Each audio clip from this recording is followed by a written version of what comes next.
Assalamualaikum warahmatullahi wabarakatuh. Kami dari kelompok satu yang beranggotakan Abdillah Khalid, Abdullah Farauk, Andini Dwi Patricia, Elan Abdul Hakim, Muhammad Dwi Rizky Wimbasah, dan Muhammad Iksan Yudhistira akan mempresentasikan laporan hasil percobaan analisis Twitter sentimen pada Pilkada DKI tahun 2017 menggunakan algoritma support vektor mesin.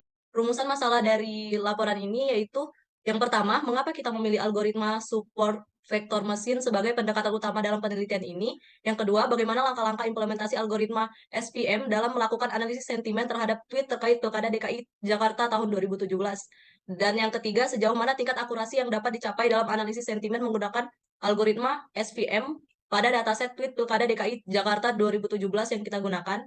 Tujuan dari penelitian ini yaitu mengimplementasikan algoritma SVM dalam pengujian terhadap analisis sentimen untuk mengklarifikasi tweet atau opini publik di media sosial Twitter pada Pilkada DKI Jakarta 2017 dan mengetahui akurasi tertinggi yang dihasilkan dengan menggunakan algoritma SVM tersebut. Selanjutnya akan dilanjutkan oleh Abdillah Khalid. Baik, selanjutnya adalah metodologi penelitian. Pada percobaan ini, langkah pertama yang akan kami lakukan adalah menjalankan kode program yang telah diberikan dengan dataset yang berisikan tweet berisi topik Pilkada tahun 2017. Dataset tersebut berjumlah 900 tweet yang berlabelkan positif dan negatif. Untuk persebaran datanya tersendiri itu cukup merata atau balance. Lalu, variabel-variabel berikut adalah yang akan kami gunakan. Pertama ada support vector machine. Support vector machine ini adalah gabungan atau kombinasi dari teori-teori komputasi yang telah ada pada tahun sebelumnya. Menurut Fahru Rozi, tahun 2011, SVM merupakan suatu teknik untuk melakukan prediksi, baik prediksi dalam kasus regresi maupun klasifikasi. Lalu selanjutnya ada seleksi fitur. Seleksi fitur ini adalah salah satu teknik terpenting dan paling umum yang digunakan dalam pre-processing data mining.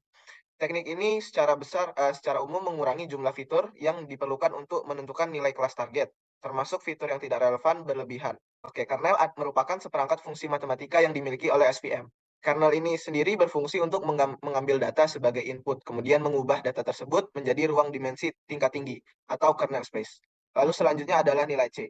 Nilai C pada SVM digunakan untuk mengontrol pergeseran antara margin hyperlink dan klasifikasi error.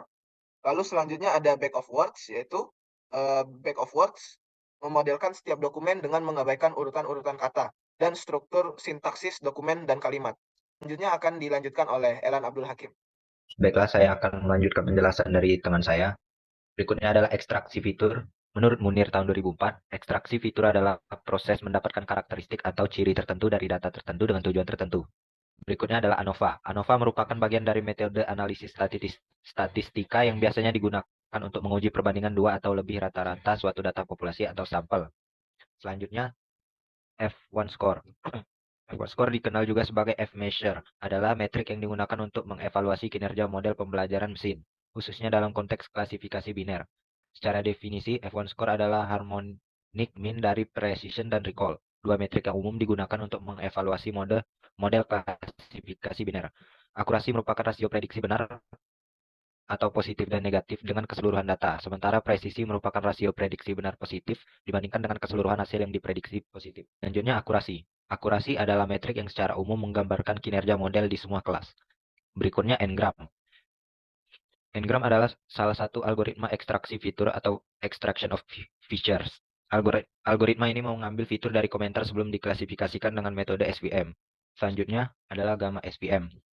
Gamma Support Vector Machine atau SVM adalah jenis algoritma SVM yang menggunakan parameter gamma untuk menentukan kelengkungan batas keputusan yang diinginkan. Baik, saya akan menjelaskan bagaimana cara kerja codingan dari untuk memprediksi positif dan negatif sebuah tweet dari Pilkada 2017.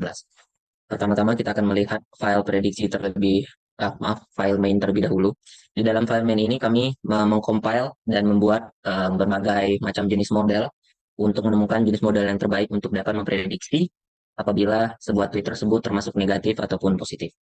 Di sini kami telah menyiapkan beberapa parameter yang bisa kami atur dengan sesuai hati, mulai dari test size, kernel, gamma, degree, coef, nilai C, fs-nya, jenis fitur selection yang akan dipilih, kemudian dan fitur extraction yang akan dipilih.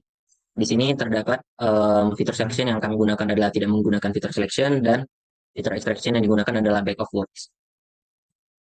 berikut merupakan for loop yang membuat sebuah model, menentukan model tersebut apakah sudah memenuhi standar atau tidak dengan melihat apakah melewati dari akurasi dan nilai F1 yang telah disetujui.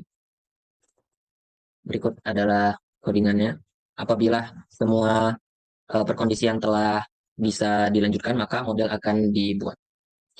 Kemudian setelah itu, setelah model diciptakan, kita bisa langsung ke file prediksi. Di dalam file prediksi ini, berikut ada nama file model yang memiliki jumlah akurasi dan nilai F1 terpaling baik yang bisa kami temukan. Kemudian kami coba dengan teks, yaitu yang memberikan kesan positif dan negatif. Kemudian apabila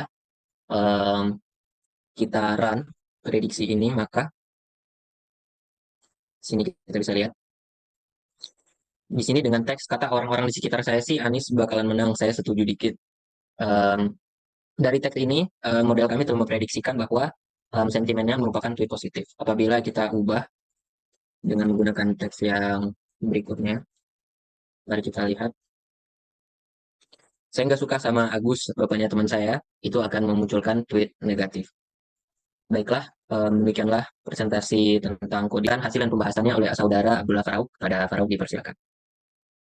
Baik, terima kasih atas kesempatannya. Selanjutnya kami akan membahas log dokumentasi dari hasil percobaan yang telah kami lakukan, yang mana di sini terdiri atas 5 percobaan, 4 sampai 5 percobaan yang total yang keseluruhannya menggunakan metode brute force. Untuk percobaan yang pertama, kami menggunakan baseline ataupun patokan akurasi sebesar 0,76 dan juga F1 score baseline dalam bentuk ataupun sebesar 0,76, beserta kombinasi parameter seperti yang tertampil di bagian bawah laporan yang telah kami tampilkan di dalam screen. Selanjutnya, berdasarkan kombinasi parameter tersebut, kami mendapati hasil yang telah didokumentasikan dalam bentuk tabel, yang mana diantaranya terbagi atas 3 warna tabel, diantaranya warna putih, biru, dan juga kuning. Untuk warna putih ini sendiri, kami telah mencapai titik akurasi patokan, tetapi tidak sesuai dengan peningkatan akurasi yang kami inginkan. Kemudian juga ada tabel berwarna biru, yang bisa dibilang ini merupakan hasil yang menengah ataupun hampir mencapai titik yang kami inginkan, karena total akurasinya masih di dalam bentuk 0,76, sedangkan F1-nya telah mencapai 0,78 yang sudah dibilang yang sudah bisa disebut sebagai akurasi yang F1 dengan skor yang lumayan tinggi. Kemudian untuk hasil yang berwarna kuning, ini menggunakan beberapa kombinasi juga, diantaranya adalah black of words, sama juga diantaranya, tapi menggunakan kombinasi yang parameternya berubah-ubah dan berbeda di antara percobaan lainnya. Untuk yang berwarna kuning ini mendapati hasil akurasi 0,77 dan juga tingkat F1 score yang stabil dalam bentuk 0,78. Jadi berdasarkan hasil tersebut, dapat kami simpulkan di bawah. Dengan parameter yang telah dispesialisasi, berdasarkan hasil kesimpulan dari percobaan pertama, peneliti menambahkan rentang nilai C ataupun bentuk margin berupa 20 dan 25 untuk mengetahui lebih lanjut nilai optimum dari parameter C dan gamma 0,0.